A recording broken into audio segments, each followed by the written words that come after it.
In this video, we're going to cover 13 procurement risks that you absolutely should know about. And risk number one is credit risks. And what we mean by this is the financial health of your vendor. So before you engage with them, you probably want to run some kind of credit check. At Gatekeeper, we use something called Market IQ that checks every single vendor and gives you a score, pretty much a score 0 to 100. 100 being perfect, 0 being pretty the worst possible scenario. And you want to aim for vendors who have a higher score. And as part of this, you'll also get full access to their financial records as well. So you can work with your finance team to figure out, actually, is this vendor the right kind of partner to bring on for whatever it is you are procuring from them. And in the realm of digital supply chains, risk number two is incredibly important. It's the one that scares me the most, and that is cyber risks. Every single day, our supply chains come under attack from all sorts of different, let's say, agents out there, whether it's government-funded, rogue people, criminals, hackers, there's a lot going on out there. In a report I read, about 98% of an organization's vendors have had some kind of third-party breach. And the way this typically works is there's such huge flows of information and data going through supply chains now that it's likely to have an impact on you.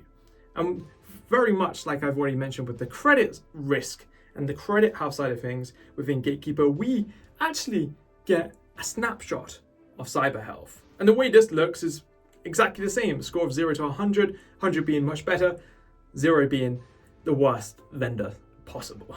Risk number three is PEPs, so politically exposed people. And what we're talking about here is if an organization has some kind of ownership or corporate structure where someone in that organization has been put on a list that says, actually, this person, you probably shouldn't work with this person, or this person has ties to a regime somewhere. And this was particularly useful when Russia invaded Ukraine, and effectively has become more and more important that we understand the people who own and control the vendors that we work with. Why? Because investors, shareholders, customers, they want to be buying from people, they want to be using services or companies that care about what they care about. And this is one area where if you're good within your procurement team, your vendor management team, you really help your business align values and goals and get the right kind of partners on board. So this is a big one to consider. Risk number four is all about performance risk, and in particular obligations, contractual obligations. These are things that either party has to do. So something you may have to do for the vendor or something the vendor may have to do for you.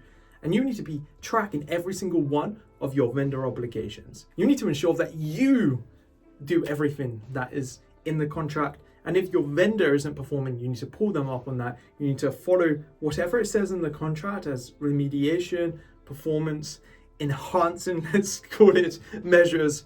And typically this will be like KPIs, SLAs, things like that. And you can really use those, start using service credits to, not to penalize, but to reduce the sum of money paid to your vendor. Regulatory risk is something that is giving me a headache at the moment. The amount of regulation that is coming in across the EU in particular, whether it's related to ESG, supply chain due diligence, DORA, there's loads going on in Australia, Canada. The whole world is becoming heavily regulated, and there's a big focus on digital supply chains and visibility and transparency and traceability of supply chains.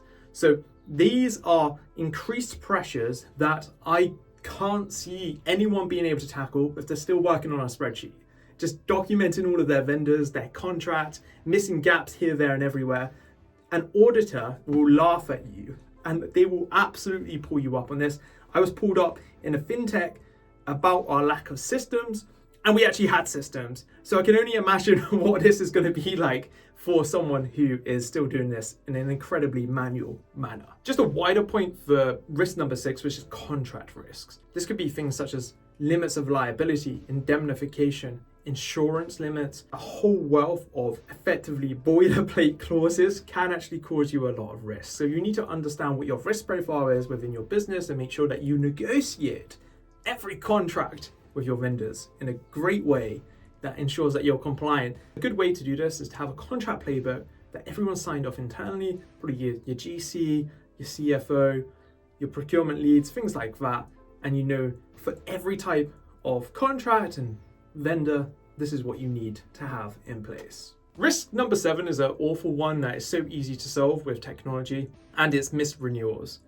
And effectively, this comes down to spend. Missed renewals cost organizations ridiculous amounts of money. I've seen hundreds of thousands of pounds just gone down the drain with SaaS, with service extensions and renewals that no one even knew were in place, to be honest. And as soon as that invoice lands in the inbox of finance and they message you about it, it's not a fun conversation. So ensuring that you've got full visibility of every vendor contract, every key date, and that you are notified, and then hopefully you can automate the vendor contract renewal. It's a great way to just completely remove this as a risk. We don't need this to be on any risk list going forwards. Concentration risks is risk number 8, and it's really dependent on the sector you're in.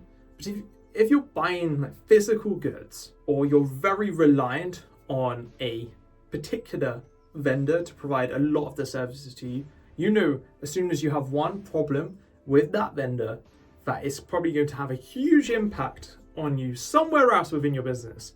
Probably the services that you're providing to your customers, whether that's another B2B customer or a B2C customer, it's not good. It's just not a good look. So you really need to be aware of what the vendor's up to, how reliant you are on them, how much you're putting through this vendor.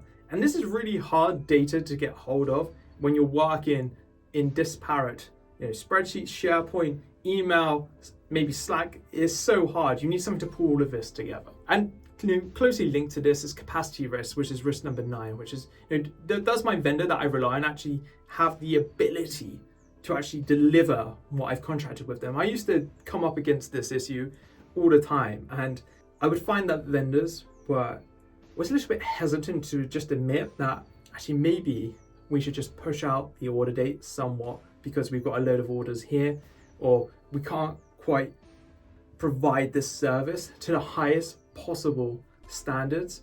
Maybe we'll chuck some more junior people on, charge you the same. So this is something that I've always really been keen on, ensuring that we get it right. And you can do a lot of stuff in your due diligence, your onboarding, your sourcing, and your contracting to ensure that this is in a good place. Risk number 10 is one that I'm very, very passionate about, which is knowledge management risks. And what you'll find is if you're typically working every single day out of the emails, someone leaves your procurement team, you have no idea what they were doing. You have no idea what communications they were sending to their vendors. You don't know where they're at with certain projects. And of course, you can ask them to send all of this information to you. I guarantee they will miss something.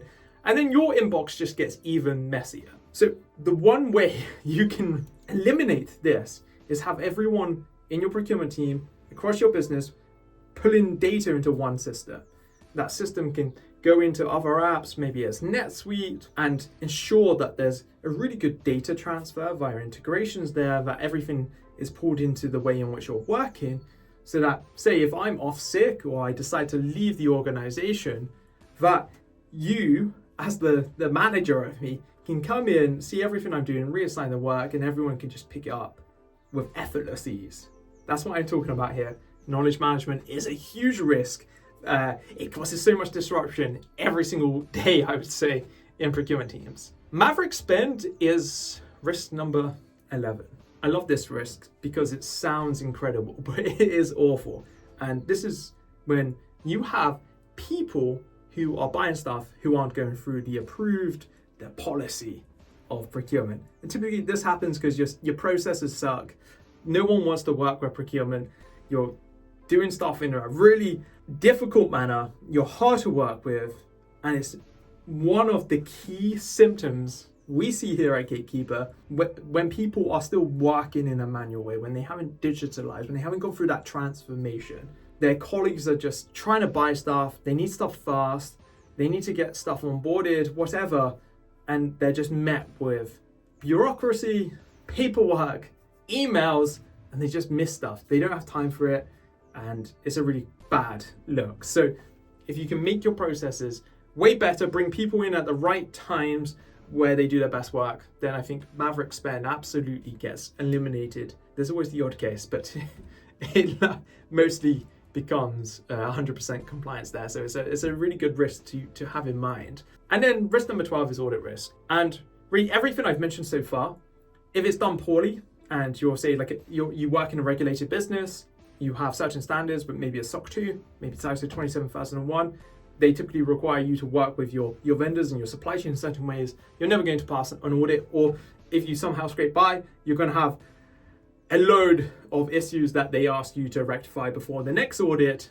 And if you don't do that, well, you're likely to fail. So audit risks are a huge one. And then just finishing off this video with risk number 13 is the ESG risks. I don't want to spend too much time on this risk because, I mean, every single one of these risks could be an entire video dedicated to it. But ESG is one of those areas where, like I said earlier on, regulation is just coming in this space. There's more and more of it. The EU this week just looks like it's going to be doing some new stuff with supply chain due diligence, and more companies are going to have to figure out how they address this. But how I see it is, we already have an issue with companies not being able to do everything else I've just mentioned. We chuck ESG onto it.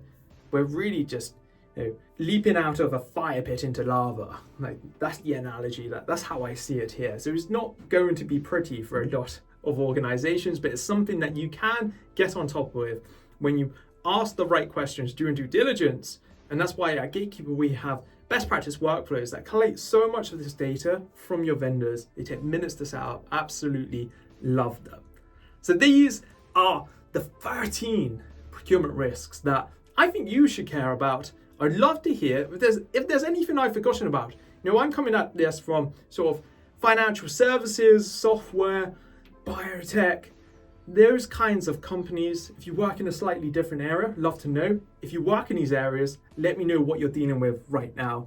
And before you go, make sure you check out this video right here if you're in financial services. It's all about DORA and how I think a VCLM, a vendor and contract lifecycle management approach, will put you in good stead for compliance. See ya.